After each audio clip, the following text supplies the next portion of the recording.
আজ রাত্রে তুই আমায় মেরে ফেল, গলা টিপে মেরে ফেল, তারপর আমার মৃতদেহের উপর বসে তোকে সাধনা করতে হবে। নমস্কার, আমি সুমন। তারানাথ তান্ত্রিকের প্রথম পর্বে যে উজাড় করা ভালোবাসা আপনাদের থেকে পেলাম, আমি সত্যি আশা করিনি। সত্যি বলছি, বড় আপ্লুত বোধ হচ্ছে। আর যারা যারা এখনও তারানাথ তান্ত্রিকের প্রথম পর্বটা শোনেননি, চট করে গিয়ে শুনে আসুন। ততক্ষণ তারানাথ তান্ত্রিকের দ্বিতীয় পর্বটা আপনাদের জন্য তৈরি থাকলো।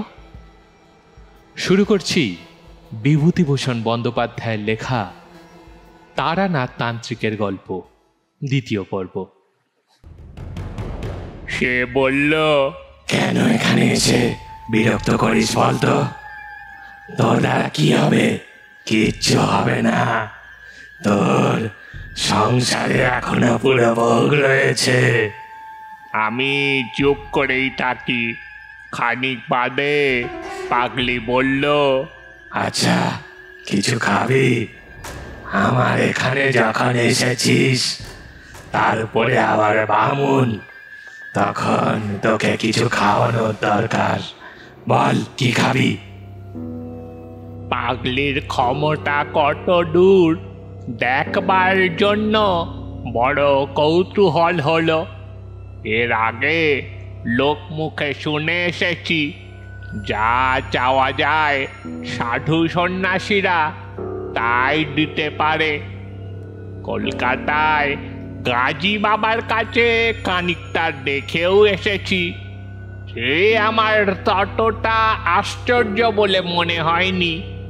বললাম, খাবো অমৃতি, জিলিপি, ক্ষীরের বরফি আর বর্তমান কলা। পাগলি এক আশ্চর্য ব্যাপার করলো। শ্মশানের কতকগুলো পোড়া কয়লা পাশেই পড়েছিল, হাতে তুলে নিয়ে বলল, এই নে খা, ক্ষীরের বরফি। আমি তো অবাক। ইতস্তত করছি দেখে সে পাগলের মতো খিলখিল করে হেসে বলল, খা খা, ক্ষীরের বরফি খা। আমার মনে হলো এ তো দেখছি পুরো পাগল, কোনো কাণ্ডজ্ঞান নেই। এর কথায় মরা পোড়ানো কয়লা মুখে দেব? ছি ছি। কিন্তু আমার তখন আর ফেরবার পথ নেই, অনেক দূরে গিয়েছি। দিলাম সেই কয়লা মুখে পুড়ে, যা থাকে কপালে। পরক্ষণেই থু থু করে সেই বিশ্রী বিস্বাদ চিতার কয়লার টুকরো বুক থেকে বের করে ফেলে দিলাম। পাগলি আবার খিলখিল করে উঠল। রাগে দুঃখে তখন আমার চোখে জল এসেছে। কি বোকামো করছি এখানে এসে! এই পাগলি পাগল ছাড়া আর কিছু নয়, বড্ড উন্মাদ। পাড়া গায়ে ভূতের সাধু বলে নাম রটেছে। পাগলি হাসি থামিয়ে বিদ্রুপের সুরে বলল, খেলি দাবড়ি, বর্তমান কলা, পেটুক কোথাকার! পেটের জন্য এসেছো শ্মশানে আমার কাছে? দূরা জানোয়ার, দূরা! আমার ভয়ানক রাগ হলো। এমন নিষ্ঠুর কথা আমায় কখনো কেউ মুখের উপর বলেনি। একটিও কথা না বলে আমি তখনই সেখান থেকে উঠে চলে এলাম। বললে বিশ্বাস করবে না, আবার সেদিন শেষ রাত্রে পাগলিকে স্বপ্নে দেখলাম। আমার শিয়রের দিকে দাঁড়িয়ে হাসি হাসি মুখে বলছে, রাগ করিস নে, আসিস আজ, রাগ করে না, ছি। এখনো পর্যন্ত আমার সন্দেহ হয় পাগলিকে স্বপ্নে দেখেছিলাম না জাগ্রত অবস্থায় দেখেছিলাম। যাই হোক, জেগে উঠে আমার রাগ আর রইল না। পাগলি আমায় জাদু করলো নাকি কে জানে। গেলাম আবার দুপুরে। এবার কিন্তু তার মূর্তি ভারী প্রসন্ন। বললে, আবার এসেছিস দেখছি। আচ্ছা নাছোড়বান্দা তো তুই। আমি বললাম, কেন বাঁদর নাচাচ্ছ আমায় নিয়ে? দিনে অপমান করে বিদায় করে আবার রাত্রে গিয়ে আসতে বলো। এমন হয়রান করে তোমার কি লাভ? পাগলি বললে, পারবি তুই? সাহস আছে? ঠিক যা বলবো তা করবি? বললাম, আচ্ছা যা বলবে তাই করব। দেখোই না পরীক্ষা করে। সে একটা অদ্ভুত প্রস্তাব করলো। সে বলল, আজ রাত্রে তুই আমায় মেরে ফেল, গলা টিপে মেরে ফেল। তারপর আমার মৃতদেহের উপর বসে তোকে সাধনা করতে হবে। নিয়ম বলে দেব, বাজার থেকে মদ কিনে নিয়ে আয়, আর দুটো চাল ছোলা ভাজা। মাঝে মাঝে আমার মৃতদেহ হাঁ করে বিকট চিৎকার করে উঠবে। তখন আমার মুখে এক ঢোক মদ আর দুটো ছোলা ভাজা দিবি। ভোর রাত পর্যন্ত এমনি মরার উপর বসে মন্ত্র জপ করতে হবে। রাত্রে হয়তো অনেক রকম ভয় পাবি। যারা এসে ভয় দেখাবে তারা কেউ মানুষ নয়, কিন্তু তাদের ভয় পেলে চলবে না। ভয় পেলে সাধনা তো মিথ্যে হবেই, প্রাণ পর্যন্ত হারাতে পারো। বল রাজি? ও যে এমন কথা বলবে তা বুঝতেও পারিনি। কথা শুনে তো অবাক হয়ে গেলাম। বললাম, সব পারবো, কিন্তু মানুষ খুন করা আমায় দিয়ে হবে না। আর তুমি বা আমার জন্য মরবে কেন? পাগলি রেগে বলল, তবে এখানে মরতে এসেছিলি কেন মুখ পোড়া? বেরো, দূরা। আরো নানা রকম অশ্লীল গালাগালি দিল। ওর মুখে কিচ্ছু বাঁধে না, মুখ বড় খারাপ। আমি আজকাল ওগুলো আর তত গায়ে মাখিনি, গা সওয়া হয়ে গিয়েছে। বললাম, রাগ করছো কেন? একটা মানুষকে খুন করা কি মুখের কথা? আমি না ভদ্রলোকের ছেলে? পাগলি আবার মুখ বিকৃত করে বলল, ভদ্রলোকের ছেলে? ভদ্রলোকের ছেলে? তবে এই পথে এসেছিস কেন রে?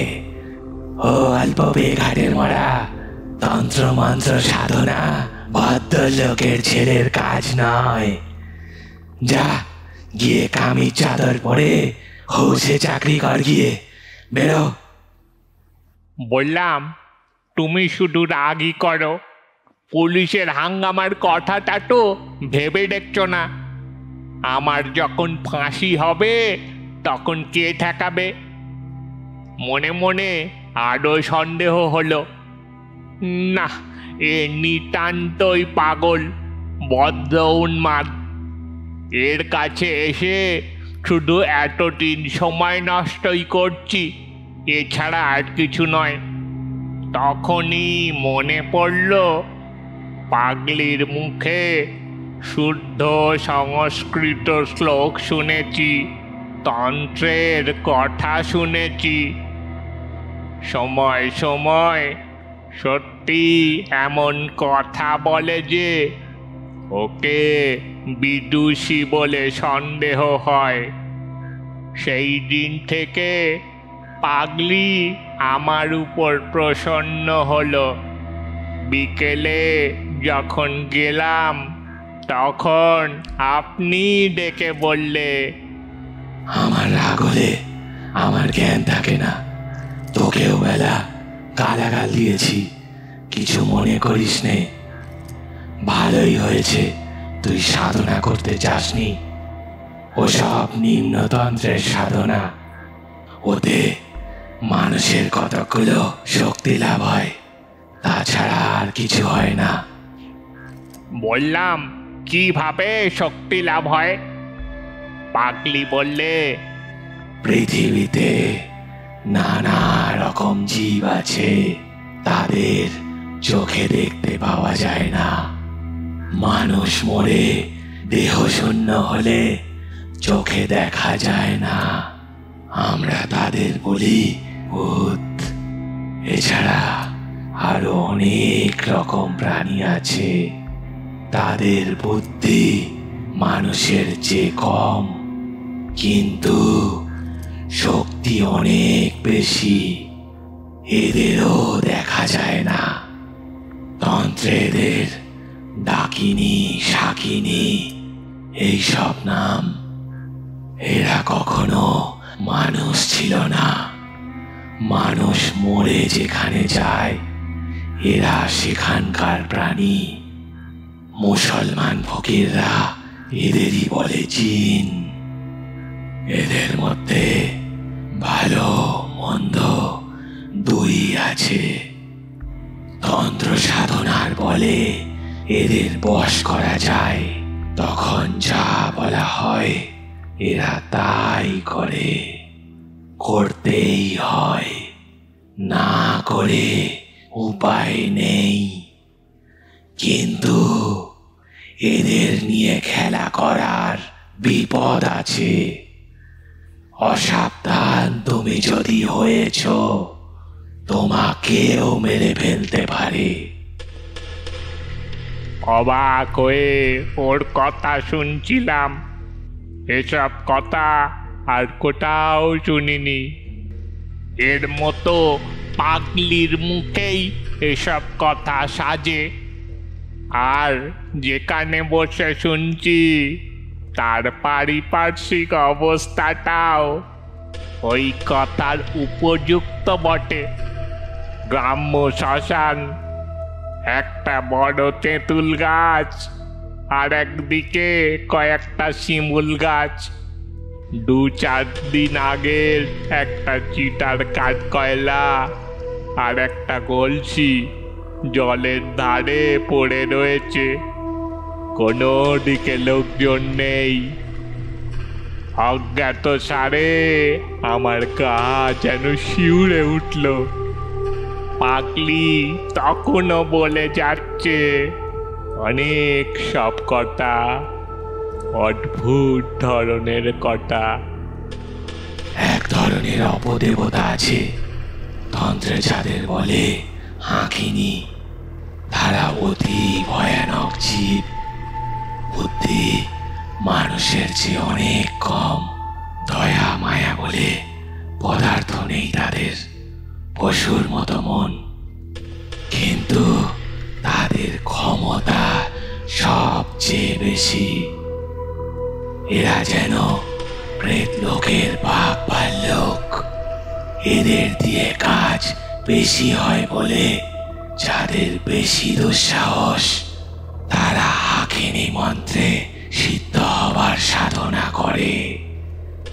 হলে খুব ভালো, কিন্তু বিপদের ভয়ও পদে পদে। তাদের নিয়ে যখন তখন খেলা করতে নেই, তাই তোকে বরণ করি। তুই বুঝিস নে, তাই রাগ করিস। কৌতূহল আর সম্বরণ করতে না পেরে জিজ্ঞাসা করলাম, তুমি তাহলে হাকিনি মন্ত্রে সিদ্ধ না? ঠিক বলো। পাগলি চুপ করেই রইল। আমি তাকে আর প্রশ্ন করলাম না। বুঝলাম পাগলি এ কথা কিছুতেই বলবে না। কিন্তু এ বিষয় আমার আর কোনো সন্দেহ রইল না। পরদিন গ্রামের লোকে আমাকে পাগলি সম্বন্ধে অনেক কথা বলল। আপনি ওখানে যাবেন না এত ঘন ঘন। পাগলি ভয়ানক মানুষ। ওর মধ্যে এমন সব শক্তি আছে আপনার একেবারে সর্বনাশ করে দিতে পারে। ওকে বেশি ঘাঁটাবেন না মশাই। গাঁয়ের লোকে ওর কাছেও ঘেঁষে না। বিদেশি লোক মারা পড়বেন শেষে। মনে ভাবলাম কি আর করবে, যা করবার তা তো করেছে, তার কাছে না গিয়ে থাকবার শক্তি আমার আর নেই। তারপর একদিন যা হলো তা বিশ্বাস করবে না। একদিন সন্ধ্যার পরে পাগলির কাছে গিয়েছি, কিন্তু এমন ভাবে গিয়েছি পাগলি টের না পায়। পাগলির সেই বটতলায় গিয়ে হঠাৎ অবাক হয়ে দাঁড়িয়ে রইলাম। বটতলায় পাগলি বসে নেই, তার বদলে একটি ষোড়শী বালিকা গাছের গুঁড়িতে ঠেস দিয়ে সামনের দিকে চেয়ে রয়েছে। চোখের ভুল নয় মশাই, আমার তখন কাঁচা বয়স। চোখে ঝাপসা দেখবার কথা নয়, স্পষ্ট দেখলাম। ভাবলাম তাই তো, এ আবার কে এলো? যাই কি না যাই ভেবে এক দু পায়ে গিয়ে সসংকোচে জিজ্ঞাসা করলাম, মা, তিনি কোথায় গেলেন? মেয়েটি হেসে বললে, কে? সেই তিনি এখানে থাকতেন। মেয়েটি খিলখিল করে হেসে বললে, মরণ, কি তার নামটাই বলো না। নাম বলতে লজ্জা হচ্ছে নাকি? আমি চমকে উঠলাম। সেই পাগলি তো, সেই হাসি, সেই কথা বলার ভঙ্গি। এই ষোড়শী বালিকার মধ্যে সেই পাগলি রয়েছে লুকিয়ে। সে এক অদ্ভুত আকৃতি, ভিতরে সেই পরিচিতা পাগলি, বাইরে এক অপরিচিতা রূপসী বালিকা। মেয়েটি হেসে ঢলে পড়ল, বলল, এসো না, এসো, বসো না এসে পাশে। লজ্জা কি?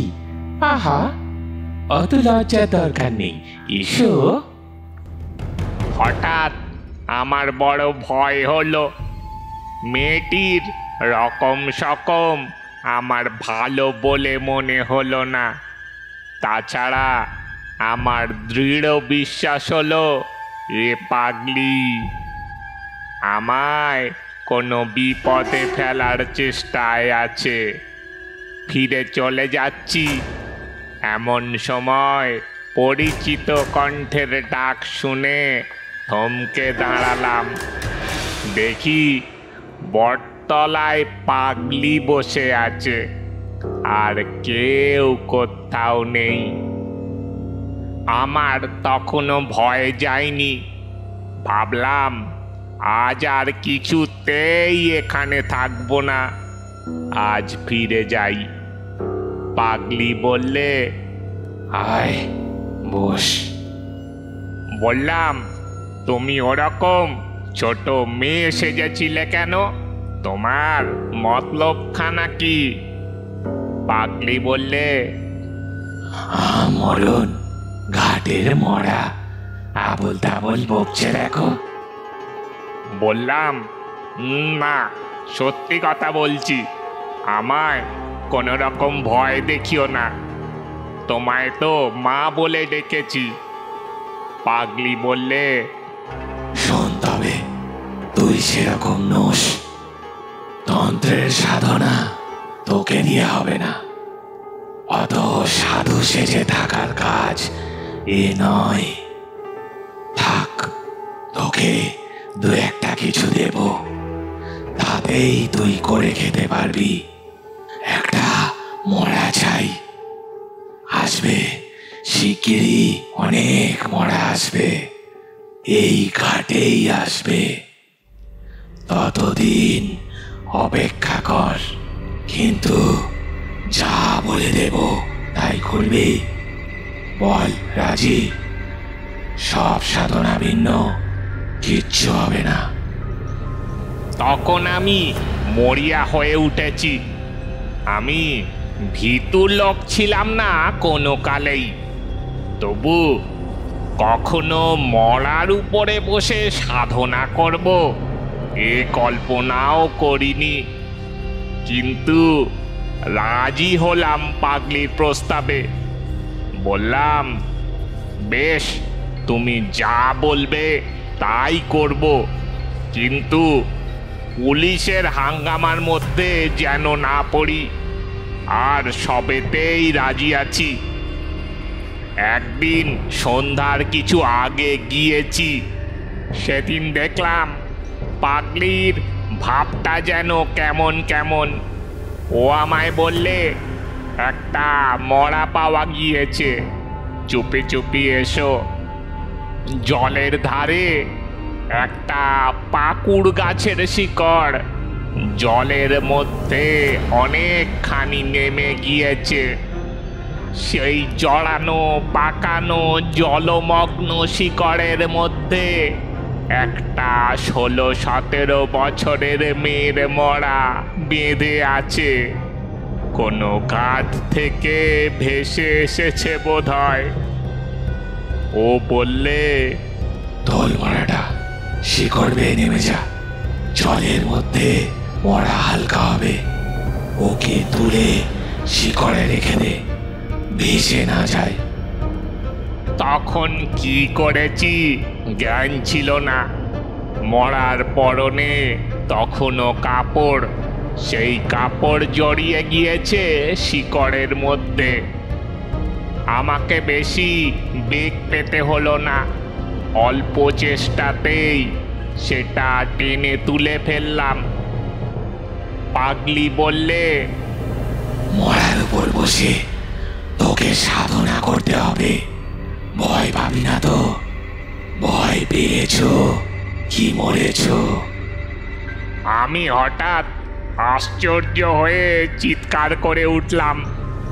মরার মুখ তখন আমার নজরে পড়েছে। সেদিনকার সেই ষোড়শী বালিকা, অবিকল সেই মুখ, সেই চোখ, কোনো তফাৎ নেই। পাগলি বললে, চেঁচিয়ে মরছিস কেন ও আপদ? আমার মাথার মধ্যে কেমন গোলমাল হয়ে গিয়েছে তখন। পাগলিকে দেখে তখন আমার অত্যন্ত ভয় হলো। মনে ভাবলাম, এ অতি ভয়ানক লোক দেখছি। গাঁয়ের লোকে ঠিকই বলে, কিন্তু ফেরবার পথ তখন আমার বন্ধ। পাগলি আমায় যা যা করতে বলল, সন্ধ্যা থেকে আমাকে তাই করতে হলো। সব সাধনের অনুষ্ঠান সম্বন্ধে সব কথা তোমায় বলবারও নয়। সন্ধ্যার পর থেকেই আমি সবের উপরে আসন করে বসলাম। পাগলি একটা অর্থশূন্য মন্ত্র আমাকে বললে, সেটাই জপ করতে হবে অনবরত। আমার বিশ্বাস হয়নি যে এতে কিছু হয়। এমনকি ও যখন বললে, যদি কোনো বিভীষিকা দেখো তবে ভয় পেও না, ভয় পেলেই মরবে, তখনও আমার বিশ্বাস হয়নি। রাত্রি দুপুর হলো ক্রমে। নির্জন শ্মশান, কেউ কোনো দিকে নেই। নিরন্ধ অন্ধকারে দিক বিদিক লুকিয়েছে। পাগলি যে কোথায় গেল তাও আমি আর দেখিনি।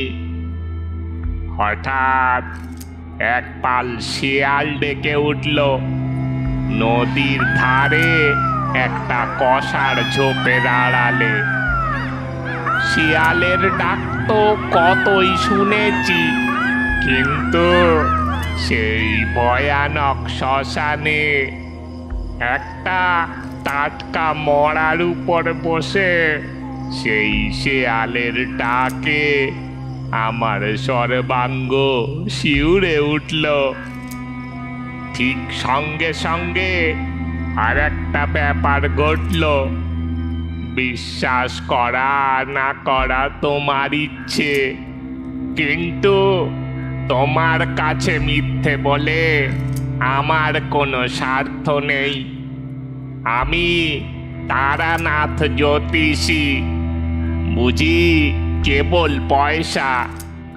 তুমি আমাকে 1 পয়সাও দেবে না, সুতরাং তোমার কাছে মিথ্যে বলতে যাব কেন? গল্পের দ্বিতীয় খণ্ড এখানেই শেষ। আমাদের উপস্থাপনা ভালো লাগলে ভিডিওটি একটি লাইক করে চ্যানেলটি অবশ্যই সাবস্ক্রাইব করে রাখবেন। তৃতীয় এবং অন্তিম খণ্ড খুব শীঘ্রই আমি নিয়ে আসছি। আর হ্যাঁ, আপনাদের কোনো পছন্দের গল্প, উপন্যাস যাই থাকুক কমেন্টে লিখে আমাকে জানাতে পারেন। আমি সেগুলোও আপনাদের পাঠ করে শোনাবো। আজকে এখানেই তাহলে ছুটি নিচ্ছি। খুব ভালো থাকবেন, সবাইকে ভালো রাখবেন। টাটা।